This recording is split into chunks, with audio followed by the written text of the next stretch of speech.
Hello and welcome to Cric Chat Venkatesh. ఈ IPL సీజన్లో మొట్టమొదటి double header match number 2 is between Punjab Kings and Delhi Capitals. ఈ మ్యాచ్లో focus అంతా ఒకే ప్లేయర్ మీద ఉంటుంది. అతను ఎవరో కాదు, రిషబ్ పంత్. రిషబ్ పంత్ రీఎంట్రీ మీదే అందరూ ఎదురు చూస్తున్నారు. ఎలా ఆడతాడు, ఎలా పర్ఫామ్ చేస్తాడు, ఫిట్నెస్ ఉందా, మళ్ళీ తన ఫామ్ అందుకుంటాడా, ఇవన్నీ కూడా చాలా చాలా ఫోకస్లో ఉన్నాయి. ఆల్మోస్ట్ 1.5 year తర్వాత రిషబ్ పంత్ ఒక కాంపిటేటివ్ మ్యాచ్ ఆడుతున్నాడు. మనకు తెలుసు డిసెంబర్ 2022లో ఒక సీరియస్ యాక్సిడెంట్ అయింది, 31st నైట్ అనుకుంటా. సో ఒక పునర్జన్మ లాంటిది లభించింది. అంత సీరియస్ యాక్సిడెంట్ బయటపడడమే కాకుండా పూర్తిగా ఫిట్నెస్ సాధించాడు, చాలా కష్టపడ్డాడు. ఎన్సీఏలో ఎన్నో నెలల పాటు చెమటోడ్చి బౌలర్తో ఫిట్నెస్ సాధించి ఇప్పుడు మళ్ళీ is ready to lead Delhi Capitals again. So అతని మీద బౌలర్ అంతా ఫోకస్ ఉంది. ఈ మ్యాచ్ నార్దర్న్ డర్బీ, రెండు ఉత్తరాది టీమ్స్ మధ్య మ్యాచ్. ఎలా అయితే నిన్న ఫస్ట్ మ్యాచ్ బిట్వీన్ రెండు సదరన్ టీమ్స్ మధ్య సదరన్ డర్బీ చూసామా, సిఎస్కే వర్సెస్ ఆర్సీబీ. ఇది రెండు ఉత్తరాది teams, Punjab versus Delhi. And ఇక్కడ ఢిల్లీ వర్సెస్ ఢిల్లీ బాయ్ అన్నారు. ఢిల్లీ బాయ్ అనొచ్చా శిఖర్ ధవన్ని. 35 ఏళ్ళు దాటిపోయి 36, 37 ఏళ్ళు శిఖర్ ధవన్కి. But still very fit, still very active. So ఈ మ్యాచ్లో రెండు టీమ్స్కి కూడా చాలా ఇంపార్టెంట్, ఎందుకంటే రెండు టీమ్స్ పొజిషన్ ఏం బాగాలేదు. లాస్ట్ సీజన్లో ఒకరు 8వ ప్లేస్, ఒకరు 9వ ప్లేస్ వచ్చారు. చివరిలో ఉన్నారు ఇద్దరు కూడా. సో ఈసారి వాళ్ళ ఫార్చ్యూన్స్ మారితే కొంతమంది ప్లేయర్స్, అలాగే రిషబ్ పంత్ రిటర్న్ అవుతాడు, అక్కడ జానీ బేర్స్టో లాంటి ఒక కీలకమైన ప్లేయర్ రిటర్న్ అవుతాడు. సో రెండు టీమ్స్ కూడా ఈసారి బెటర్గా కనిపిస్తుంది. ఆక్షన్ తర్వాత కొన్ని మార్పులు చేస్తున్నారు. They are looking much better compare to last season. So ఎలా ఉంటుంది ఏంటని చూడాలి. ముందుగా హెడ్ టు హెడ్ రికార్డ్ చూస్తే నథింగ్ మచ్ డిఫరెంట్. 32 మ్యాచెస్లో వాళ్ళు 16 గెలిచారు, వీళ్ళు 16 గెలిచారు. లాస్ట్ సీజన్లో పంజాబ్ టీం ఏమో ఢిల్లీలో గెలిచింది, ఢిల్లీ టీం ఏమో పంజాబ్ సెకండ్ హోమ్ అయిన ధర్మశాలలో గెలిచింది. సో పెద్దగా డిఫరెన్స్ అయితే లాస్ట్ 5-6 ఎన్కౌంటర్స్లో ఢిల్లీ 5 గెలిచింది, 1 మాత్రమే పంజాబ్ గెలిచింది. సో లాస్ట్ మ్యాచ్లో ఢిల్లీకి అడ్వాంటేజ్ ఉంది లాస్ట్ 3 ఇయర్స్లో. సో ఈసారి ఎలా చేస్తారు? ఇప్పుడు పంజాబ్ హోమ్ గ్రౌండ్లో జరుగుతుంది. హోమ్ గ్రౌండ్ అనగానే మనం మొహాలీలోని పీసీఏ లేకపోతే ఐఎస్ బింద్రా స్టేడియం అనుకుంటాం. కాదు, ఇప్పుడు హోమ్ గ్రౌండ్ మారింది. అక్కడ అదే మొహాలీలో ములాన్పూర్ అనే ఒక చోట కొత్త స్టేడియం తయారైంది. చాలా బాగుంది ఆ స్టేడియం. నేను వీడియోస్ కూడా చూశాను. చాలా ultramodern stadium. Mohali stadium was good, but అక్కడ ఒకటే ప్రాబ్లం ఏంటంటే లైట్స్, లో లైట్స్ ఉంటాయి, ఎక్కువ లైట్స్ ఉంటాయి. ఎందుకంటే పక్కనే ఒక ఎయిర్ బేస్ ఉంది, డిఫెన్స్ వాళ్ళది. సో అందుకని అక్కడ పెద్ద టవర్స్ పెట్టడానికి లేదు, 4 టవర్స్ పెట్టడానికి లేదు. అందుకని ఏంటంటే అక్కడ మనకి golden lights 10-12 lights, flood lights కనిపిస్తే క్యాచింగ్ ఇస్ డిఫికల్ట్. అక్కడ ఎప్పుడు కళ్ళల్లో లైట్ పడే పరిస్థితి ఉంటుంది. కానీ ఈ గ్రౌండ్లో ఏంటంటే అలాంటి ఇబ్బంది లేదు. సో ఇక్కడ 4 టవర్స్ ఉన్నాయి. Big ground, dimensions of the ground are big. So it is a big ground. అంటే మీకు స్క్వేర్ బౌండరీస్ పెద్దగా ఉన్నాయి, స్ట్రైట్ బౌండరీస్ అయితే 80 meters ఉన్నాయి. సో చాలా పెద్ద గ్రౌండ్ ఇక్కడ. సో స్పిన్నర్స్ కొంత హెల్ప్ ఉండే అవకాశం ఉంది. మిస్ హిట్స్ క్యాచ్లుగా వెళ్ళే అవకాశం, 6లు కొట్టడం అంత ఈజీ కాకపోవచ్చు ఈ గ్రౌండ్లో. That's what the report I get. And ఇక్కడ పెద్దగా కాంపిటేటివ్ క్రికెట్ జరగలేదు. ఎప్పటి నుంచో వీళ్ళు ఇక్కడ ఇంటర్నేషనల్ క్రికెట్ కూడా ఆడదాం అనుకున్నారు, కానీ స్టేడియం రెడీ కాలేదు. ఇప్పుడు కూడా పూర్తిగా రెడీ అయిందో లేదో మనకు తెలియదు. చాలా వరకు రెడీ చేసినట్టుగా ఉన్నారు. ఎస్మాట్ సయ్యద్ ముష్టాక్ అలీ మ్యాచెస్ జరిగినాయి ఇక్కడ. అప్పుడు కాస్త బ్యాటింగ్ ఫ్రెండ్లీ వికెట్ అక్కడ మనకి కనిపించింది. మరి ఇప్పుడు ఎలా ఉంటుందో తెలియదు. ఫస్ట్ మ్యాచ్, కొత్త స్టేడియం.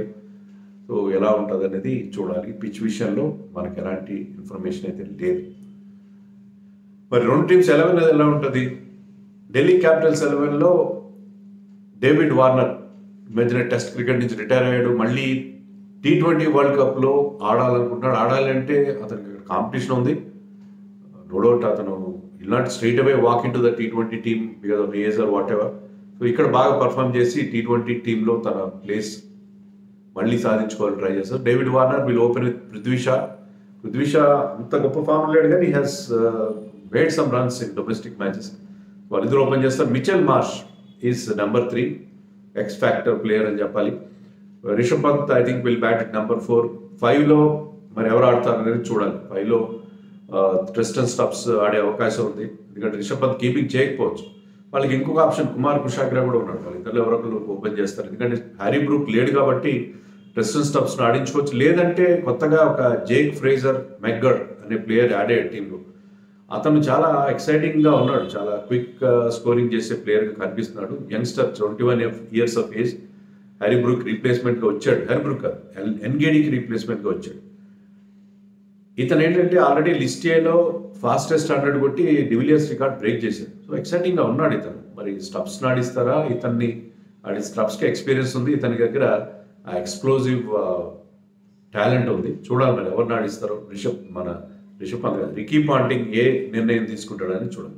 అక్షర్ పటేల్ చాలా ఎర్లీగా బ్యాట్ చేయొచ్చు. నంబర్ 6లో బ్యాట్ చేసిన కుమార్ కుషాగ్ర కూడా మంచి జార్ఖండ్ కీపర్ బ్యాట్స్మెన్.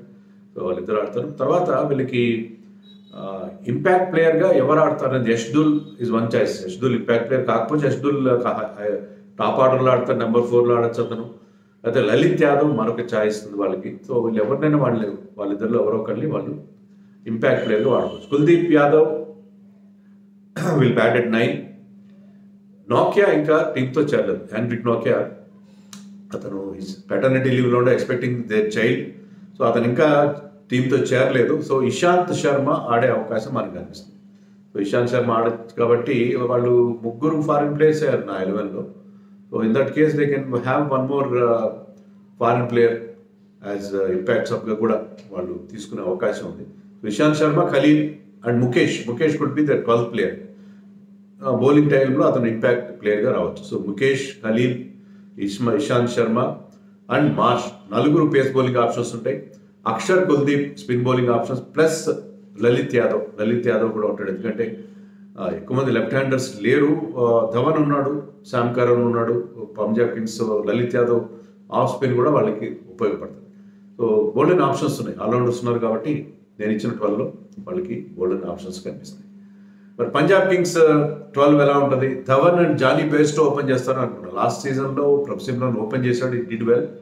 బట్ ఈసారి అతను నెంబర్ 3లో వెళ్ళి బేర్స్టోకి పవర్ ప్లే రెస్ట్రిక్షన్స్ యూజ్ చేసుకునే అవకాశం ఇస్తాడు అని అనుకున్నాను. It could be either Bairstow or Prabh Simran will open with their captain Dhawan.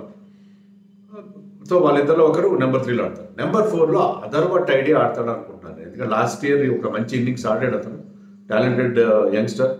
And 5లో లియామ్ లివింగ్స్టన్, 6లో జితేష్ శర్మ అతన్ని వైస్ కెప్టెన్గా ఎలివేట్ చేశారు. మంచి ఇండియా కూడా ఆడి బాగా పర్ఫార్మ్ చేశాడు. సో అతని మీద చాలా ఫెయిత్ పెడతారు team. So Jitesh Sharma number 6, Sam Curran 7. So మంచి బ్యాటింగ్ డెప్త్ ఉంటుంది. హర్షల్ పటేల్ కొత్తగా టీంలో వచ్చిన హర్షల్ పటేల్ 8. సో బ్యాటింగ్లో బోల్డ్ ఉంటుంది, డెప్త్ ఉండే అవకాశం. 9లో వచ్చే Harpreet Brar also can bat, left arm spinner and good batsmen. And Rabada at 10, Rahul Chahar at 11.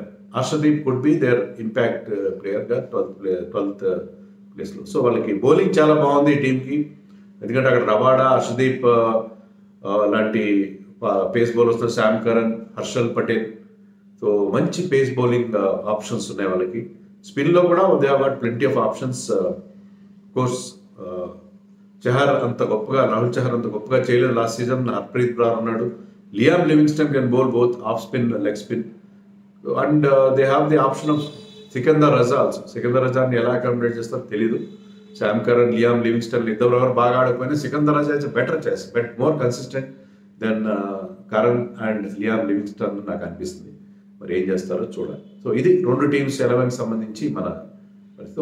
వాళ్ళకి ఛాయిసెస్ ఉన్నాయి. శశాంక్ సింగ్ ఉన్నాడు, ఎవరైనా వాడుకోవచ్చు. అదర్వట్ ఐడియా ఐ థింక్ ఇది బెటర్ చాయిస్ అని నేను అనుకుంటున్నాను. సో అది 2 టీమ్స్ 11. ఫ్యాంటసీ 11 మనం చూద్దాం. ఫ్యాంటసీ 11లో నా కీపర్స్ ముగ్గురు, Jitesh Sharma, Rishabh Pant and Prabhsimran Singh. Batters Warner, Dhawan, Bairstow and Prithvi Shaw. Allrounders Mitchell Marsh and Axar Patel. Bowlers Kuldeep Yadav and Harshdeep Singh. ఈ టీంకి captain Mitchell Marsh, vice captain David Warner. Mitchell Marsh ఒక ఎక్స్ ఫ్యాక్టర్ ప్లేయర్, మంచి ఫామ్లో కూడా ఉన్నాడు టెస్ట్ సిరీస్లో రీసెంట్గా. సో అతను ఆ ఫామ్ కంటిన్యూ చేస్తే he can win matches for Delhi Capitals.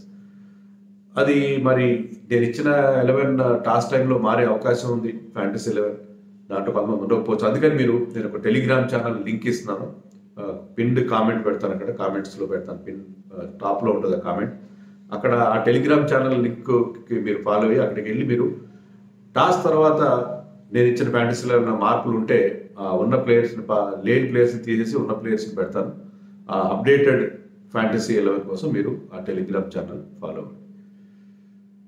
So ఈ రెండు teams they need victories, they need start బాగా దొరకాలి. ఎవరికి అవకాశం, నాకు దృష్టిలో Delhi Capitals is looking much stronger. ఎందుకంటే వాళ్ళకి అక్కడ మంచి కీ పర్ఫార్మెన్స్, వార్నర్ కానీ మార్ష్ కానీ, రిషబ్ పంత్ ఖచ్చితంగా ఈ విల్ మేక్ ఇట్ కౌంట్ తన రీఎంట్రీ. ఈవెన్ అతను ప్రాక్టీస్ వీడియోస్లో కూడా చూస్తే ఈ was middling the ball like anything, hitting those big sixers, single hand sixers కొడతారు కదా, ఆ ఫామ్ని అతను అందుకున్నట్టే ఉన్నాడు. అంటే వాళ్ళకి స్పిన్ బౌలింగ్ కూడా చాలా బాగుంది. అక్షర్ అండ్ కుల్దీప్ ఉన్నారు వాళ్ళకి. పేస్ బౌలింగ్లో ముఖేష్, ఖలీల్ లాంటివి పేసర్స్ ఉన్నారు. Marsh can chip in with couple of overs. ఆ టీం మోర్ బ్యాలెన్స్డ్గా కనిపిస్తుంది. పంజాబ్ కింగ్స్కి ఏంటంటే స్పిన్ బౌలింగ్ సరిగ్గా లేనట్టు అనిపిస్తుంది. హర్ప్రీత్ కానీ, రాహుల్ చహర్ కానీ, లియామ్ లివింగ్స్టన్ అంత ఎక్సైటింగ్గా లేరు. బ్యాటింగ్లో కూడా వాళ్ళకి ఏంటంటే they depend mostly on Dhawan. మరి బేస్టో ఎలాంటి ఫామ్ అందుకుంటాడు అని చూడాలి. ప్రభు సిమ్రన్, లియామ్ లివింగ్స్టన్ వీళ్ళందరూ కూడా ఇఫీగానే ఉంటారు. శామ్ కరన్ కూడా లాస్ట్ టైం అంత గొప్పగా పర్ఫార్మ్ చేయలేదు. జితేష్ శర్మ, ధవన్ వీళ్ళ మీద ఎక్కువ డిపెండ్ అయ్యే పరిస్థితి. హర్షల్ పటేల్ రావడంతో బౌలింగ్ బాగుంది, బౌలింగ్ ఖచ్చితంగా బాగుంది. Pace bowling of course Rabada, Harpreet, Harshdeep and Sam Curran bowling బాగుంది, కానీ బ్యాటింగ్లో కొంచెం వీక్నెస్ కదా. So I think Delhi Capitals వాళ్ళ హోమ్ గ్రౌండ్ కాకపోయినా వాళ్ళకి ఎడ్జ్ ఉన్నట్టుగా ఈ మ్యాచ్లో అనిపిస్తుంది.